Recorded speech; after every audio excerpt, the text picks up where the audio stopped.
Good morning, everybody. Welcome to the October 2024 Urban Ecology Collaborative meeting. Thanks for joining us during your probably busy planting seasons and for getting ready to hear a whole lot from me. I'm Erica Holm. I am one of the co-chairs, former co-chair, sort of transitioning out from the Urban Ecology Collaborative. I've got my colleague Amara Chittenden in Boston from Mass Audubon and Clara Katongo from Tree Pittsburgh on the line. Those are your co-chairs. Kind of going forward, I'll still be helping until about December this year. And the Urban Ecology Collaborative is a group of groups focused on New England and the Mid-Atlantic regions, although everyone's welcome. And we meet virtually on the third Wednesday of every month to talk about urban forestry and related topics.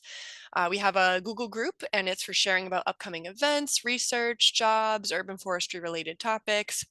We do record all of our meetings and post them on our YouTube channel, so you can catch up on previous talks whenever you like.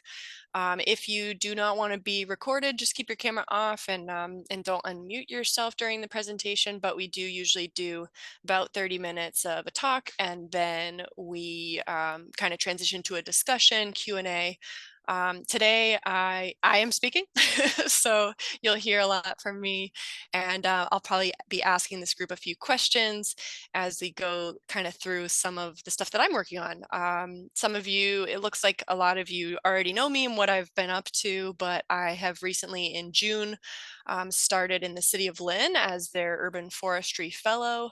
And I'm one of two arborists. If you look up on findanarborist.org, I'm one of two certified arborists in this city. So we have a lot to dig into. And I see some of our US Forest Service partners on the line. Thank you so much for coming. I was able to make this transition due to an Inflation Reduction Act grant. So we'll talk a lot about that. Before we start, usually we will ask for community updates. So if you have an update, something you're excited about, something you want to advertise, something you have a question about or would like to see a future topic on, feel free to raise your hand or unmute now and share that with us.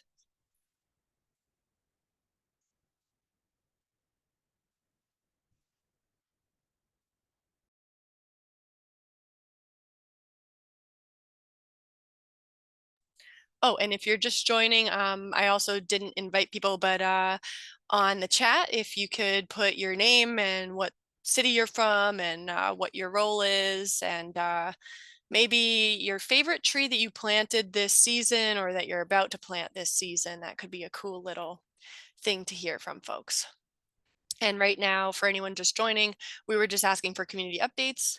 I don't see any hands, so last chance if anyone has anything they want to share. Solidarity of the Hat. Hi, Frank, Cape Institute here in West Virginia. We had our first hard frost today.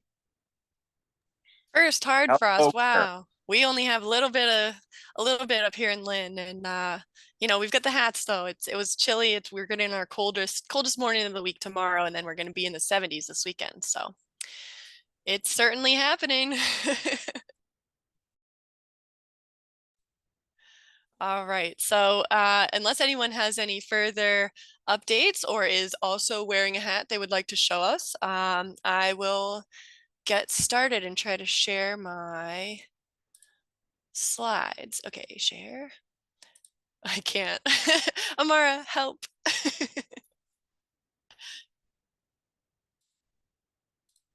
You might have to make me the host.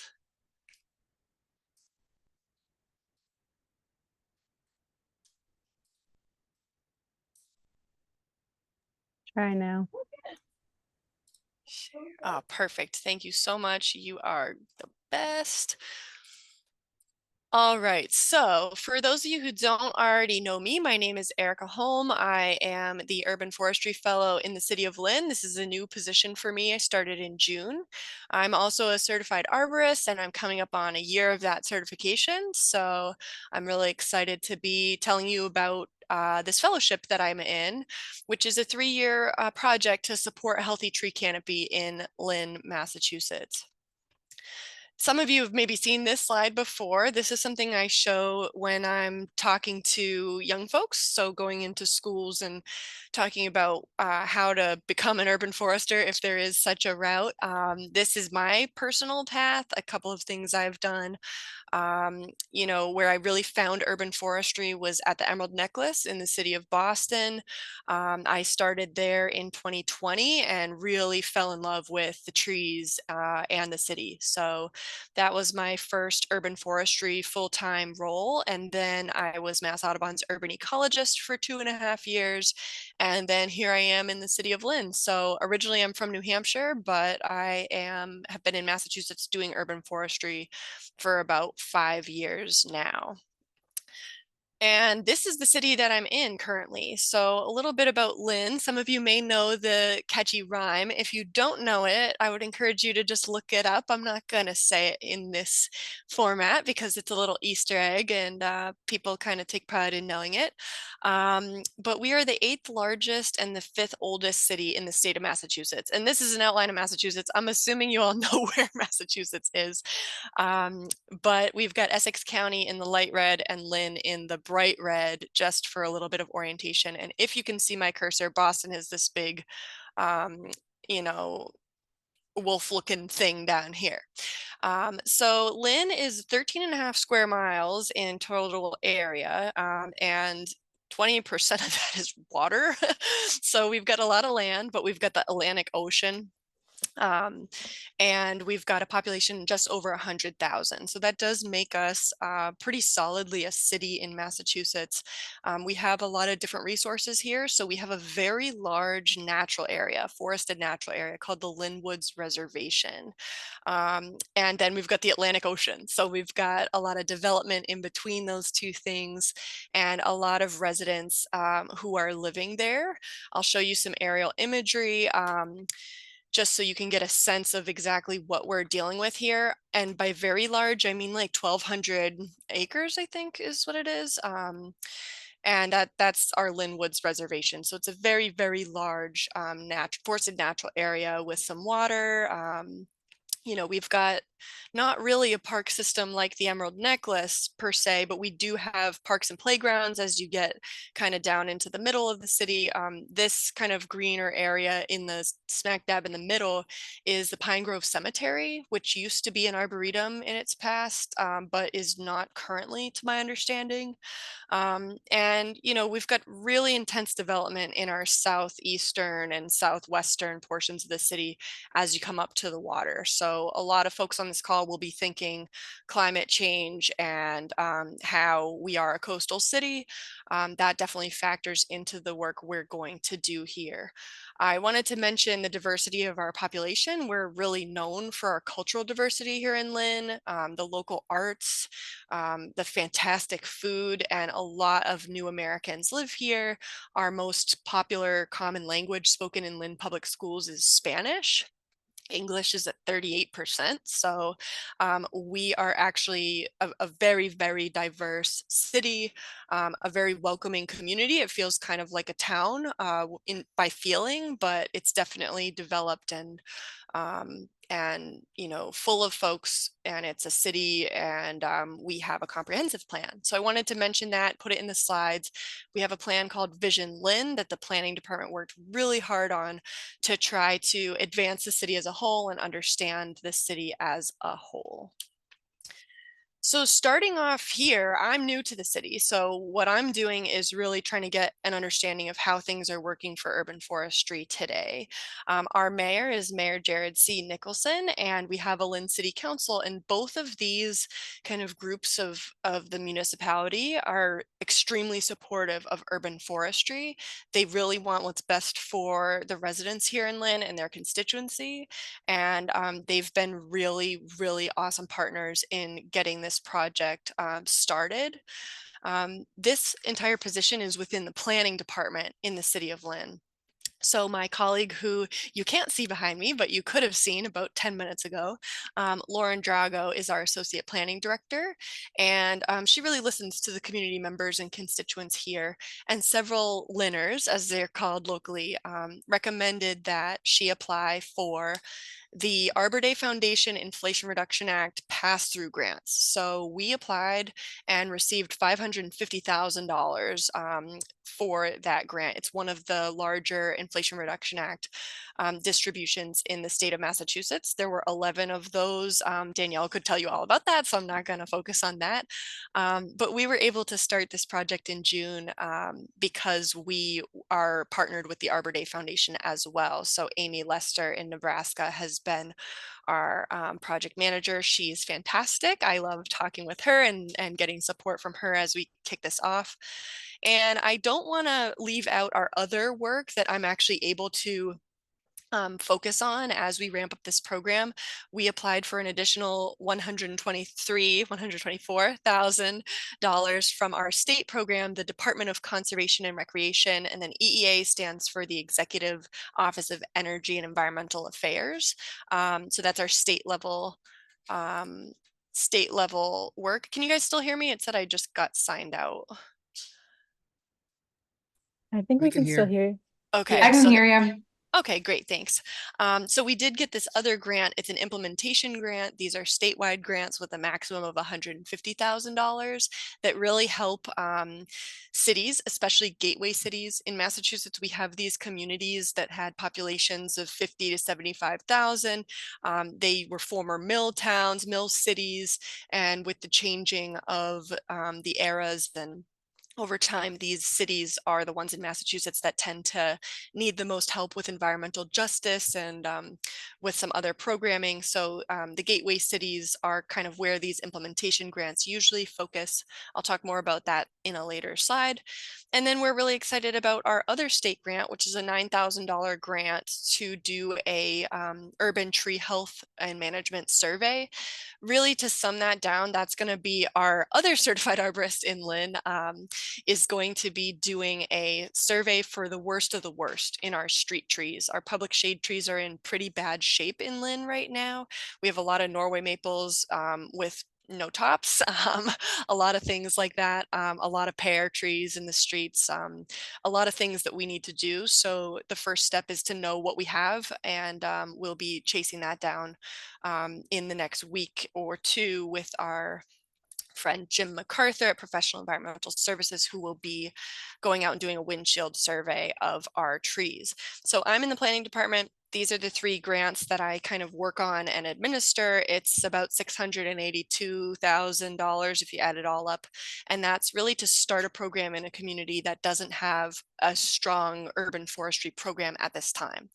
We do have an extremely hardworking Department of Public Works, or DPW, and the way that our tree operations work that I've figured out is that we have associate commissioners in our DPW who work with the street superintendent to direct one in-house tree crew that's made up of three individuals, and they work pretty much every day trying to get after some of those Norway maples and some of the other public shade tree issues that we may have, addressing constituent concerns and things like that. And you'll see pictures of our tree foreman later in this presentation. We do have a tree warden in the Department of Public Works, but it is a part-time role. This is a role that used to exist in the City of Lynn as a full-time role, but it's been consistently cut. So in Massachusetts, there have been several policy changes that actually, you know, when you make certain, you need to do certain things in your city that don't have to do with trees. Sometimes it's easy to cut parks and open space. So there has been a history of loss of funding in our specifically like tree related work here in Lynn. And so our tree warden is currently a part-time role, and it's not able to be happening kind of directly with the tree crew. It's a little bit of a separate position, and that person is very responsive and gets called in when we have big scary things happen. But you know, right now we don't have a lot of capacity for urban forestry, so that's why these grants are coming in. I also would be remiss if I didn't mention our community development department. They administer block grants. They do a lot of tree planting, arbor projects. A lot of what they look at is parks and playgrounds and different areas like that, but they do street trees and things like that. It's a lot of capital improvements. It's not maintenance. So that's a very important distinction with our community development block grants. But they've been great to work with so far. So that's kind of setting the stage of where Lynn is at from an administrative standpoint. I don't want to lighten or not give the gravitas to the work of the DCR, so the Department of Conservation and Recreation. Their Greening the Gateway Cities program has been active in Lynn since I think it's 2014. It's the mid 2010s, 2014, 2017. Dave Bresnahan, who's actually pictured in here, he has done tremendous work in the City of Lynn. They were headquartered in the City of Lynn over at our DPW for a while, and they've planted 2,000 trees in Lynn, and they have a goal of 2,400. So we'll continue to work with them. This is a picture of one of their trees in the Lynn Common that they planted several years ago. That looks really good, and they were doing some kind of mulch resetting and root collar excavations and just remulching this fall with us. Over on the left is a map of their area in Lynn that aligns with our Massachusetts environmental justice data. And you can see in blue over here on the right, we have started a tree inventory data collection system, and we've been able to import the DCR trees into there already. So you can see they've kind of got this band of focus of where they've planted in the past. So what is my position? What is this big grant? The $550,000 grant that we received had in it my salary. So that is something that allowed us to get a person in here to kind of strategize and think about an urban forest plan. The urban forest plan will be a tool that will help us to increase tree canopy. I'll be thinking about tree ordinance and protecting existing trees. Building public engagement is really important in Lynn, especially across cultures and income levels and across different races and just different lived experiences in Lynn. I will be working on creating workforce development programs and just really establishing a long-term capacity for a sustainable urban forest program in a city that doesn't have one currently. So on the right, you can see this data set that's behind the dark brown orange data set. That is a raster data set from the Trust for Public Land. It's heat severity, and I've found that they've done that for the entire United States, and it is updated as to 2023. If you use ArcGIS Online, you can find this data set really easily if you just search the portal for heat severity. So if you're from a city and you haven't been looking at your heat data, that's an easy one to kind of pull. And then on top of it is our state EEA hotspots. So these are the hottest areas in Lynn as shown by two different data sets. And you can see it's mostly in our developed areas. This is our Massachusetts environmental justice data set, and the yellow, pink, blue, and green, those align with our state definitions for environmental justice. If you haven't seen Massachusetts's definition for environmental justice, it includes 4 different categories of how a census tract or block group could qualify to fall into that, and it is calculated differently than the federal climate and economic justice screening tool. So this is our state data set. It does work with different categories of minority population, low income, and English language isolation. And I'm not going to explain the whole the math right now because everyone would fall asleep. This is the disadvantaged communities by the federal climate and economic justice screening tool data. So the orange are the disadvantaged communities that we have here in Lynn. So those are the areas that the Inflation Reduction Act was distributed towards as an effort to get to Justice 40.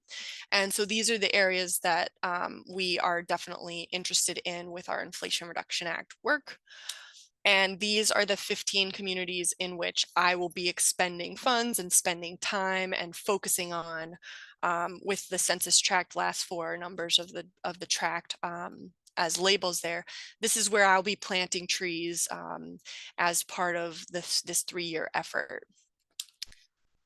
So I wanted to just pause and ask if anyone has any questions about Lynn or about the introduction before I get into some successes that we've had so far. Does anyone have any questions that they'd like to ask about Lynn, Massachusetts? Hey, Erica, it's Philip. Hey, Phil, how are you? Wonderful. So excited to see this presentation and learn of your pathway there.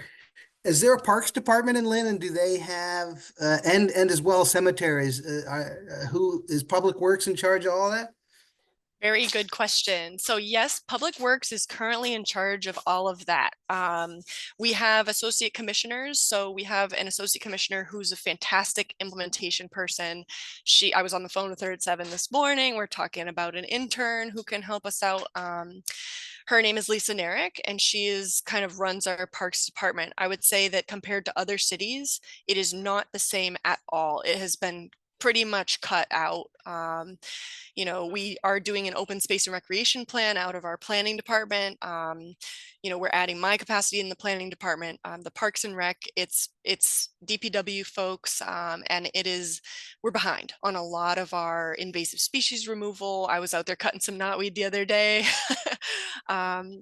We don't have as solid of a system as what I was coming from in Boston, which has a parks department and an urban forestry division under that. We have no urban forestry division currently, and most of our parks work is all administered and taken care of by Lisa. In terms of the cemeteries, we have a superintendent of cemeteries, Mike D'Agostino. I have not worked closely with him yet, but the main focus is that Pine Grove Cemetery, which has some really incredible trees. I would love to see, personally, I would love to see that be an arboretum again, as it once was. And there's some really large tulip trees in there. So, you can catch me down there taking a look at those quite often. But I think it's about 3 people down there working at the cemeteries. And there is a greenhouse down there that when I was applying for this position, we talked about potential for future access too. So there are some resources here. We need to ramp them up and really think about like what are the departments, and if we were to create an urban forestry division, where might that sit, those types of things. So yes, we do have a Parks and Recreation department. There is a website for that. It is also very focused on recreation. We have a lot of sports going on in Lynn, and a lot of kids, a lot of different sports going on. I've seen Parks Commission meetings about soccer fields and scheduling things and parking and all of these things of how do you fit multiple goals in to serve the constituency of the city. Any other questions about Lynn before we get into some successes that we've had since June? I see a question about school outreach. Okay, we'll get to that. That's one of the successes. So we'll definitely get into that. Amara, do you think I should answer it now? If I should, please read it to me. And if not, I can just go and there will be some slides about it. No, I think you're all set. It's just generally, can you talk about school outreach? So it sounds like you'll touch on that. Oh yeah. But people are appreciating your context about Lynn. So yeah, and one more thing, I think some folks have maybe if you're not from Massachusetts, you might not know that Lynn does have a reputation across the state. I have not found it to be true at all since moving here, but there was definitely a lot of hesitation among people that I worked with previously, not anybody specific, but my family, everybody like that. There was some trepidation about like, oh, you're going to Lynn? Like I've heard Lynn is like this. And none of it's been true. I've received a really, really warm welcome here. There are some issues with crime and houselessness and high housing cost and development and different things like that. But the city has a lot of heart. So if you're wherever you're at, I know most of us feel that our cities have a lot of heart. But when I said it feels like a small town, I really was welcomed very openly here, and people are excited about the work we're about to do. So I'll go into some successes. The first thing we did was we used this program that the planning department was already using to just immediately launch a website, which is not something that I was familiar with, the rate of speed that we were able to deliver that, and also the ease of editing this. So if you haven't heard of Engagement HQ, maybe look into it. It's been fantastic that I've seen, and I was able to make this and get it translated by our translation department here in the city that's out of our mayor's office, and set this up by August 5th. So I, had some time to learn about the city and think about what we wanted to put on here. But we put this website together, put it up on August 5th, and we've gotten a lot of visits. This to us would be a lot of visits. This is August 5th to date for our 2 projects in the website that are kind of tagged with this urban forestry tag. And this will let us kind of track how effective we are at least our digital side of things, like how many times are people visiting the website. We can see the impact of some of our link sharing, things like that. So if you haven't heard of this tool, maybe just see about it. And I've really liked it in terms of my experience so far. We had another success kind of from that where we were kind of saying, first tree planting, how many folks do you think are going to show up? And I had some folks saying we'd be really happy if 10 people showed up. And we had about 40 to 50 people down in the Lynn Common to plant this American elm, New Harmony. We did plant it on August 14th, which might sound a little like, whoa, what are you doing, arborist? To some, because we're in Massachusetts, it was a hot, dry summer for us. But we kept this thing watered. We put a gator bag right on it, and we planted this on Liberty Tree Day. Liberty Tree Day is a state proclaimed holiday in Massachusetts. It actually honors the first public shade tree, which was an American elm that was planted in Boston Neck in, I think, 1646. And then it was removed by British soldiers in 1775 because it became such a site of political protest, actually. So our mayor was really funny during his speech saying, we're not encouraging you all to go out and start rioting anywhere in the streets or anything, but we did want to honor kind of the first public shade tree and what it meant to people in Massachusetts by planting this American elm. And we're hoping to kind of continue this holiday every year, just to help people appreciate our state tree, which is the American elm. And you can see this New Harmony. We picked out this tree. Our partners, our supplier, nursery supplier, was Wagon Wheel Nursery for this one, and they did a nice starting prune on it, and it's got pretty wide branch angles, which I was looking for because we don't necessarily have tons of structural pruning capacity. You do have to get after these with the structural pruning because they grow super fast. Another success we had that meant a lot to me was the Mass Tree Wardens and Foresters Association Field Day. This picture in the middle, I went up in the 100-foot Arbor Pro, the track lift, so I was very excited, and a little bit of adrenaline was going. And, in the picture on the left, those are my mentors and friends. Rich Parasiletti, who's the tree warden in Northampton, Massachusetts, incredibly awesome tree planting trainer and just builder of others in the urban forestry community in this state. And behind him sitting down is Tom Brady, who is the tree warden in Brookline and Stoneham. And he is a fantastic person who has helped me a lot in my career. On the right, we have my tree foreman in the City of Lynn, Efris Perez. He's out there in the bucket every day. At this event, he was able to attend 4 different educational classes, even though he can't collect CEUs because he's not certified yet. But he was able to attend planting training and a pest update, an electrification talk, and a site setup safety talk. And he happened to win a Zubat in the raffle. So he was really happy to have the day to go and kind of meet some other tree wardens and get out there with other tree foremen in the state and kind of build that camaraderie that we know we need.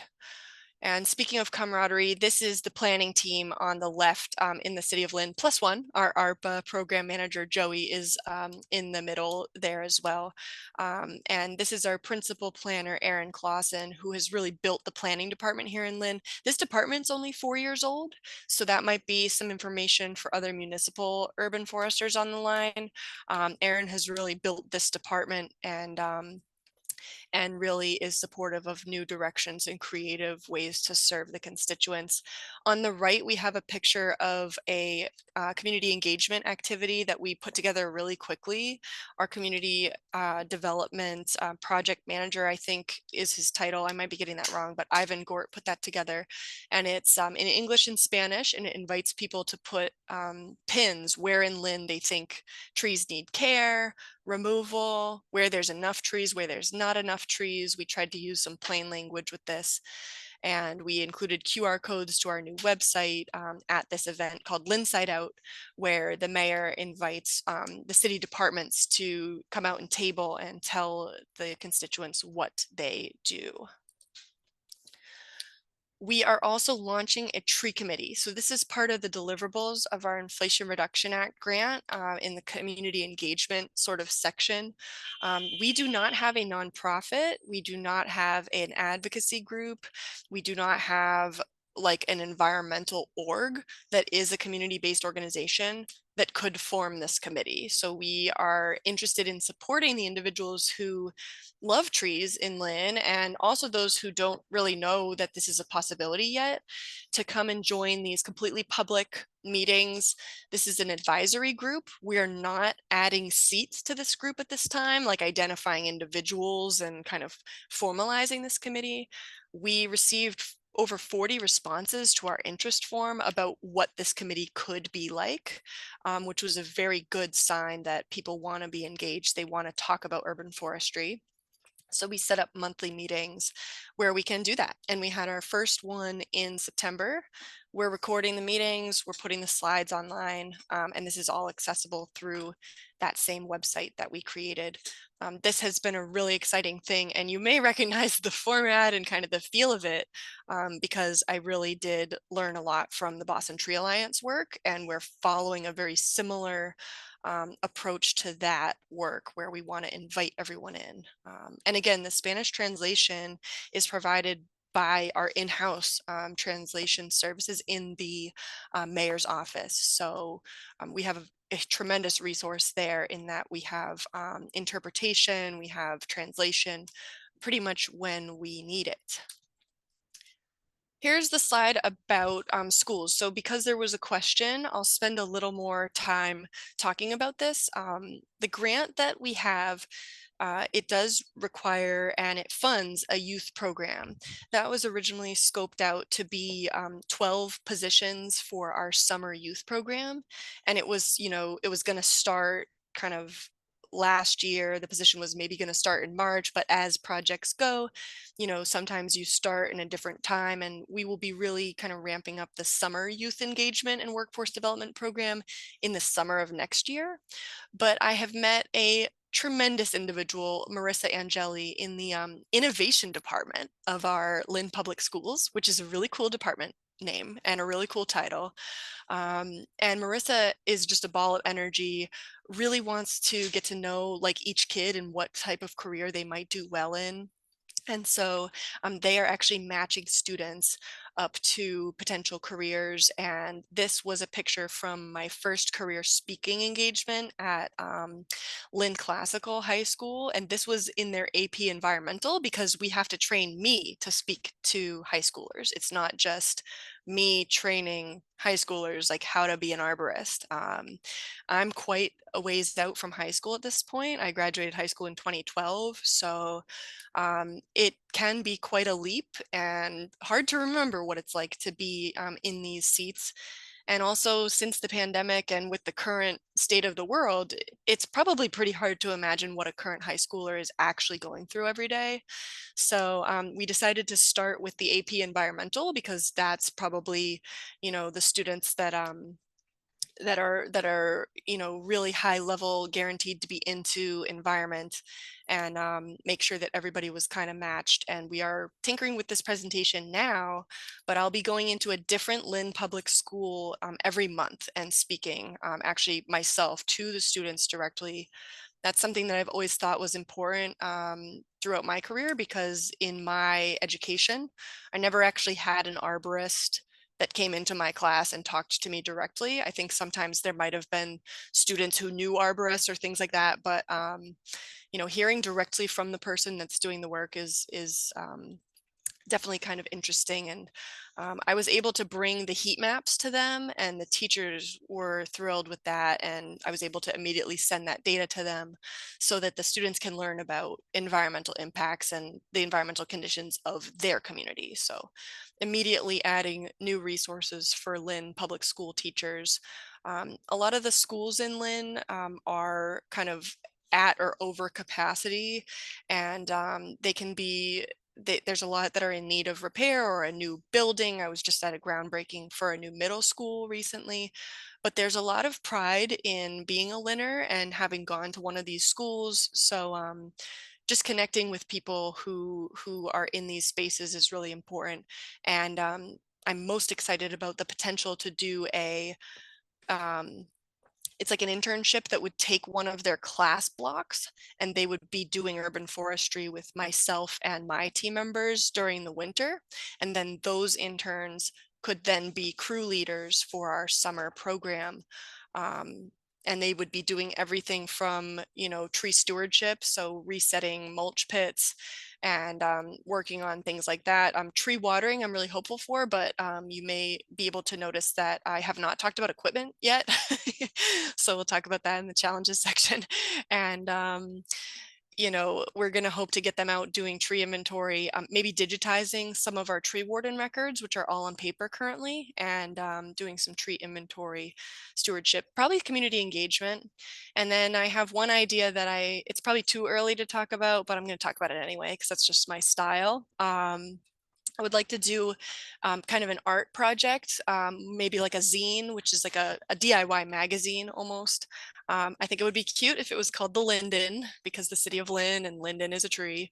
Very funny, haha. But I would love to do a publication that's local to Lynn, that's about urban forestry, take some artist submissions, just because we have a lot of artists here, and publish that maybe monthly if we can get to it, but just doing the first one would be a good goal for me. And I'd love to have student artists involved in that. And I put the picture of me climbing here because I don't just talk about the urban forestry role in here. I talk about all the things that have been helpful to me in my career, like learning to climb and finding my mentors in urban forestry who were climbing arborists in their past. That's a whole nother side of my career, and I don't want students to think that they have to be limited just to one thing, because that is not true. And the last success that I really want to talk about is just the team. So on the left, we have one of our city councilors learning to take a diameter at breast height measurement using a tape that I had.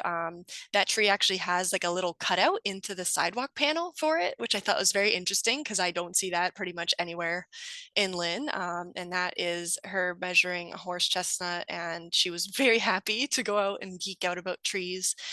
The picture in the middle is Lisa, our Associate Commissioner of Parks, another one of our ward councilors, our mayor, myself, and then two constituents in the back who are part of starting a garden club in Lynn.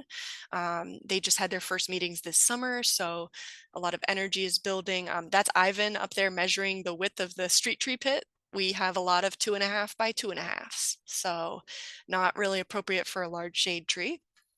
We got Lenny at Wagon Wheel with his amazing bald and burlap stock. And then we have Efris out there with the crew working pretty hard to make some really good cuts on these trees. I'm really impressed with how much Efris cares about our urban forest, and I feel really lucky to be working here with these people. So I'm going to get into challenges. I wanted to pause here and just see what anybody thinks about some of these successes. Did these align with what you might have thought we would have been working on in our first few months? Was there anything you would have thought Lynn would start with immediately that we didn't succeed at in this section.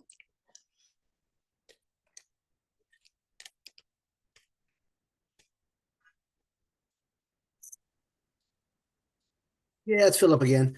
Yeah, I think it's great that you're getting onto the planning side of things. I thought you might have done more in public works, street tree assessments, and where are the, maybe that's what you're getting into here, challenges. But yeah, working with planning and getting the website up is a wonderful beginning to your fellowship there. Thanks, Phil. Yeah, it's definitely different from a lot of other communities. You'll find that in Massachusetts, each municipality does things completely differently. And, a lot of communities will start with a tree ordinance that defines their tree committee and kind of gives authority here and there, or sets the groundwork and then sets the framework, and then you get the person. But here in Lynn, we're going person first. So it's definitely, it's moving all these projects forward at the same time, but it definitely didn't start the way you typically would start, like having a program come from your tree warden or having a program come from your Department of Public Works. And just based on like division of labor and like laws and things that apply to that in Massachusetts, and conflict of interest, I actually would not be able to go out and work on any trees myself, which has been very difficult for me because I do work on trees in another role, but it's all part of kind of learning the profession and like who is responsible for what, which I will get into in the challenges. Which I can't wait to get into. So I'm just going to go for it. Mia, go ahead though. Yeah. Yeah, thanks, Erica, for all this background information. You can hear me, right? Yes. Yeah. Awesome. Yeah, I just had a follow-up question, a clarifying question about the tree committee interest form that you had mentioned. Yes. I'm wondering if, in addition to the online interest form, if there is any kind of direct outreach and engagement with community members in their existing community gathering spaces or organizations to kind of meet community members where they're at, engage interest there, in case there are any barriers to kind of accessing this information online. Yes, there's going to be significant barriers to accessing the info online. Going out into those communities, that was something I was familiar with in Boston, where each city councilor has like a neighborhood liaison, and there are more staff for that. Currently, we have a lot of different departments, a lot of people who are engaged with community groups and community members. But right now for urban forestry, just me. So the help that we've gotten in distributing the interest form and kind of getting it out there, that came actually from Valerie Vong in our mayor's office. She made some really great graphics and posted this on social media, which has been a really important way for us to connect with people in Lynn. I do feel that most of the responses were in English, although the interest form was posted in English and Spanish. We did also have one respondent who used the Spanish form but answered in English. So don't think that that's an impossible, if you haven't done this in your community, that is a possible outcome, is that someone would like to read the application in one language and respond in another. That could be something there. And we have a long way to go. Our goals for this grant were to engage 150 youth over the 3 years. So what my goal has been, and what I've been really happy with about doing, has been I went to the Lynn Summer Youth Workshop. Instead of having a cohort, I went and spoke to about 300 of the kids, and just told them that they could reach out to me. I did get some follow up on that. I also went to the Lynn Senior Center and had a really great time with them. We did some yoga and stretching to start out. That was fantastic. And then they went on a tree walk a couple weeks later because they had really enjoyed hearing about it. But in terms of like going to community groups that already exist, we have a long way to go. I'm only a couple months in. I don't feel like it would be genuine for me to start showing up in all those places without some of these other pieces in place. So we're going to get there. We're going to add capacity for that. I would love to get the youth involved in that and see where they think we should go. And also, I think the tree committee, the folks who have responded so far, I would love to share that idea with them and see if they can help with that, because I think it's possible. Thanks for the follow-up, Erica, and I love hearing just how intentional you and the rest of the team are about that engagement. It's really great to hear. Yeah, and we do have, I'm super excited to work with Faustina in our mayor's office. She is a pillar in the community, and she is our environmental justice, kind of our coordinator for those types of things. So she's going to be really instrumental as we move forward with the urban forest planning process. And I'm noticing that I talk too much, and it's 10:46, so I'm going to like really speed it up here. We don't have a tree ordinance in Lynn. We are a Tree City USA of 34 years, and that's probably based on the tree protections provided by our strong state tree protection law, Chapter 87, but we don't have a tree ordinance locally, so we currently don't have any tree protection. We don't have a full-time city arborist / tree warden, and like I mentioned, we only have 2 certified arborists in Lynn, myself and Jim MacArthur, and then there's Susan Hamilton, actually, who is a Mass certified arborist, which is our state certification. I hope to get that one day, but don't have that. And so, you know, we don't have someone in place who's going out and looking at trees or responding to storm damage. It's more of a completely reactive program based on when people tell us that limbs are down or trees are down. We don't have a citizen-led group to advocate for trees in Lynn. The Lynn Tree Committee is seeking to build that. So that's one of the things we would like to see if people want to go there. Our prioritization of urban forest management activities. With reactive programs, you're responding to complaints. So there are barriers there. If members of the community don't know to call, or they don't know who to call, they're not going to call, and we're not going to know. And so documentation and analysis, if we don't have the prioritization, if we don't have the communication, we don't have good digital records that can be analyzed of like what we're doing, how are we responding, what is the constituents' feedback, and how have we handled that.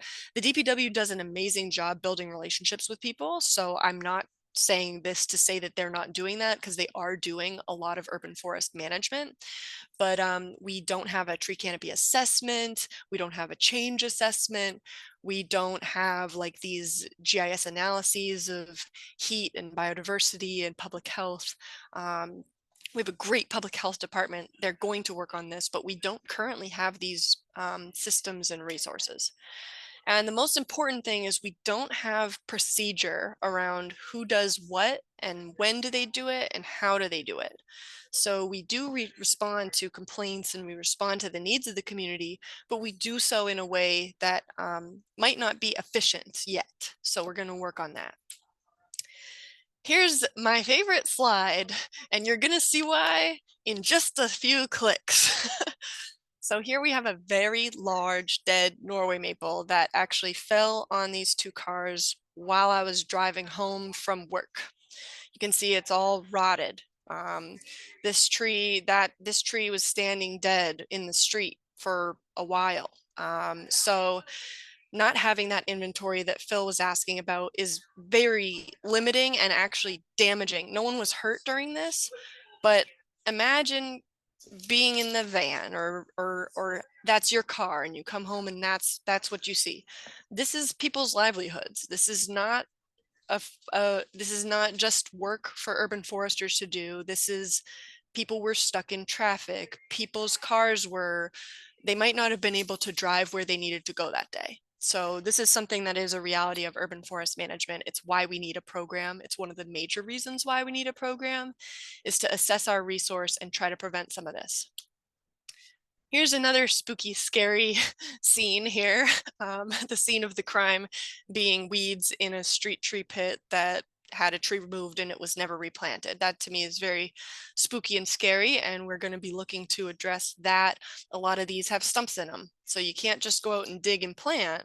You need to have machinery and systems in place, and the DPW is very helpful with that.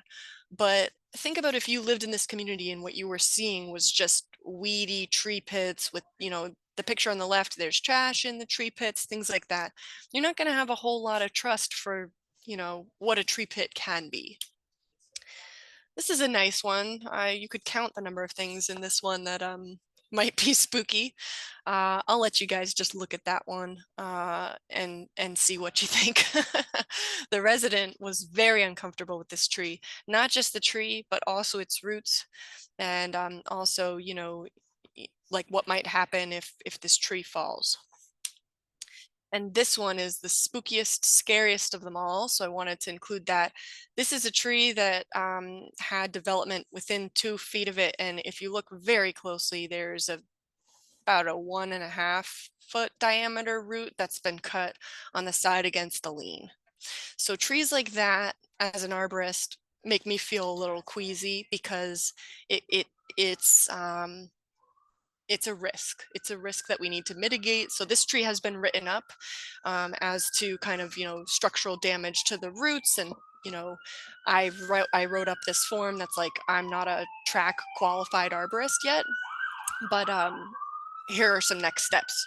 This tree should be on a watch list. This tree should be evaluated, and this tree should likely be removed. So this tree has been written up.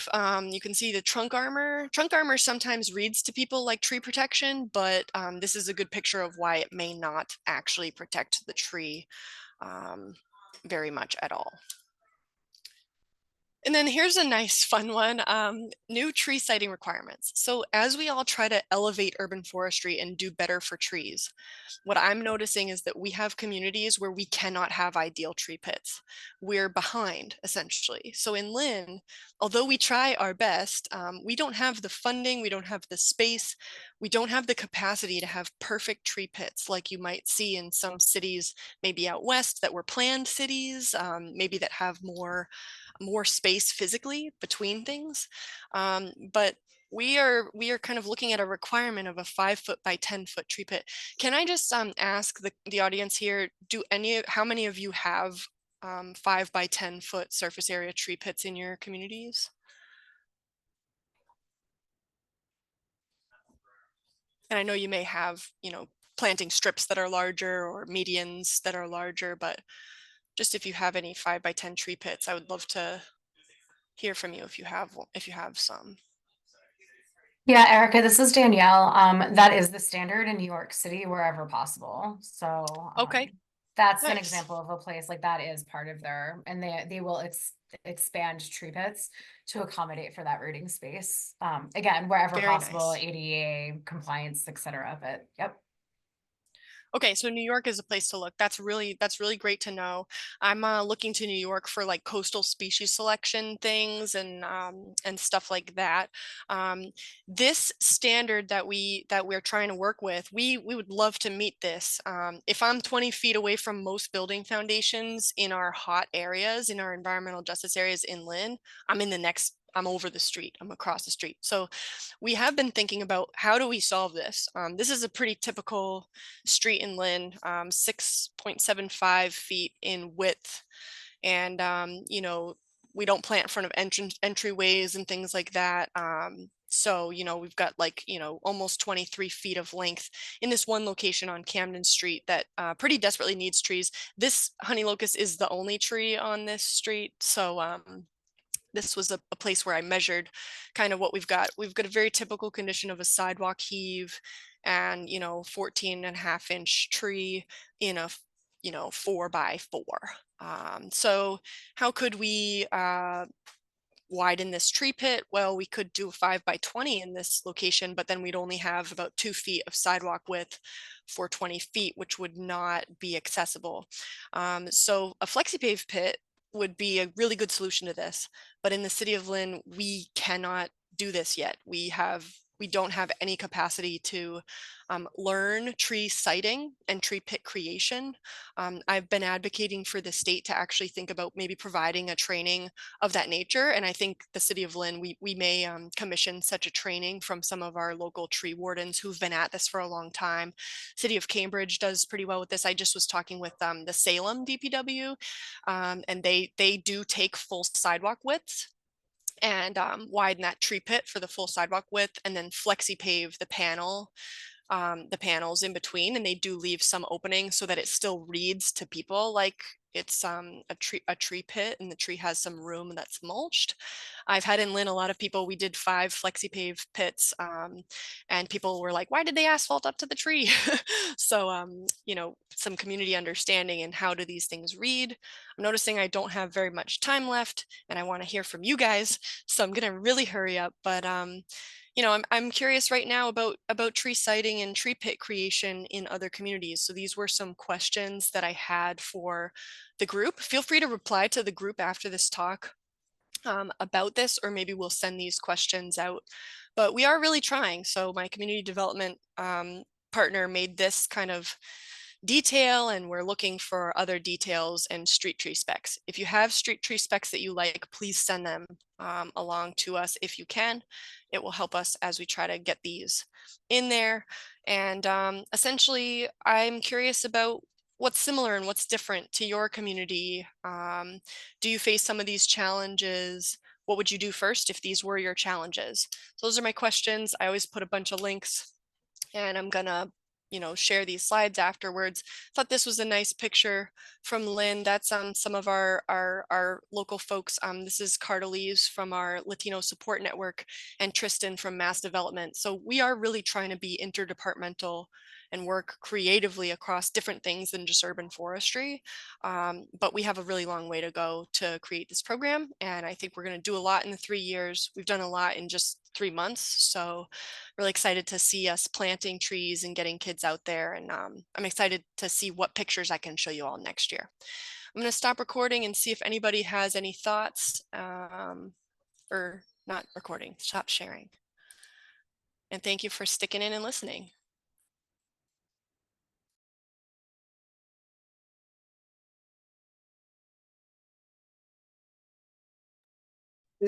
Erica, is the mass tree law still used as ordinance? You can, I forget, the language in it is strong enough. So strong enough, that would be more of a personal question of like, you know, if, like, what do I think should happen? You know, I think we need a tree ordinance because I think we need to protect our existing trees. I think our not having a full-time city arborist / tree warden, that state law is a big one. It's very protective of trees, but it takes a lot of work to go out and actually make sure that that state law is even being implemented. The state law in Massachusetts covers public shade trees, which are the trees along the right of way. It does not cover park, cemetery, public property trees. You would need an ordinance to define what a public property tree is to get that protection. So enough? No. Soon we will, with the tree committee, see what people want for an ordinance structure. In Massachusetts, the ordinances are very variable. So we'll work on that. Are you considering tree giveaways, or there's really no property? People, where did he plant them? So DCR Greening the Gateway Cities gives people free trees. They plant them for them, and they do 2 years. They require 2 years of maintenance. So I really would like to work with the Greening the Gateway Cities program to get them to that 2,400 tree goal. Tree giveaways in the future, when we have like more people to administer those and provide support for those, I would say yes. But right now, I think we're going to be sticking with kind of municipal planting and getting our house in order almost, and kind of ramping up our ability to support people. And then tree giveaways would probably be something, maybe the tree committee could do some of those once they're formed and going. And yeah, I'm thinking more about a tree fund and like, how would you structure or approach that? Because it would be great to have an avenue for people to either have mitigation funds or have donations go into tree maintenance. I think our biggest climate resilience move would be to protect some of the trees that we do have. So I again, imagine with Lynn's density population, there's more land that's public than private. yeah, but I think if we looked, I think the canopy is still mostly on private. I would estimate if you take the Lynnwoods out. The Lynnwoods is a very big sway on our data because it's such a large forested natural area. It did recently get a conservation restriction on it. So if anyone's really interested in that, definitely look into that. And I know we are at 11. So if anyone wants to stick around, ask a question, say something, I'm game to continue on. But if you have to leave, thank you for attending today. Great job, Erica. So much fun, and best wishes.